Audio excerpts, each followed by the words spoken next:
તો હવે નજર કરીએ વિગતવાર સમાચારો પર। રાજ્યમાં ખેડૂતો સાથે ગેરરીતિને લઈને સરકારે મહત્વનો નિર્ણય કર્યો છે।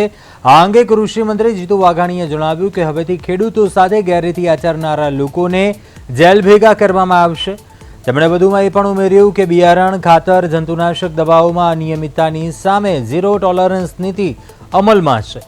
છેલ્લા 3 મહિનામાં 54 લાયસન્સ સસ્પેન્ડ કરાયા છે અને 2 કેસમાં પોલીસ ફરિયાદ નોંધાઈ છે। રાજ્યમાં 3526 ઉત્પાદકો અને વિક્રેતાઓની તપાસ હાથ ધરાઈ છે, જ્યારે 752ને નોટિસ પણ ફટકારાઈ છે। PBM એક્ટ હેઠળ કાળાબજારી કરનારાઓની સામે કડક કાર્યવાહી થશે। સરકાર ખેડૂતોને ગુણવત્તાયુક્ત કૃષિ સામગ્રી મળે તે માટે સતત કાર્યરત હોવાનું પણ જણાવાયું હતું।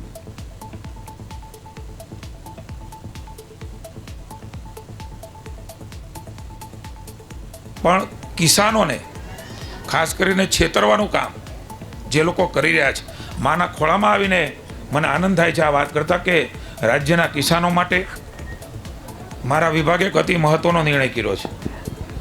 બિયારણ કે ખાતરના વેચાણમાં જે કાંઈ લોકો ગેરરીતિ કરતા હશે એ તત્વો હવે સીધા જેલ ભેગા થવાના છે। એમના માટેના કેટલાક નિર્ણયો અમારી સરકારે કર્યા છે। છેલ્લા 3 મહિનામાં લગભગ 54 લાયસન્સ કેન્સલ કર્યા છે, 2 પોલીસ ફરિયાદ કરી છે। ગુનાહિત પ્રવૃત્તિ આચરતા જે કાંઈ લોકો છે, જગતના તાજ સાથે એ ચેડા કરે છે, સંગ્રહખોરી કરે છે, ડુપ્લિકેટ માલ વેચે છે, ખાતરો ડુપ્લિકેટ વેચે છે, સબસિડીવાળા ખાતર બારોબાર જે લોકો આપી દે છે, એ તમામની સામે ઝીરો ટોલરન્સની નીતિ એ રાજ્ય સરકારે અપનાવવાનો નિર્ણય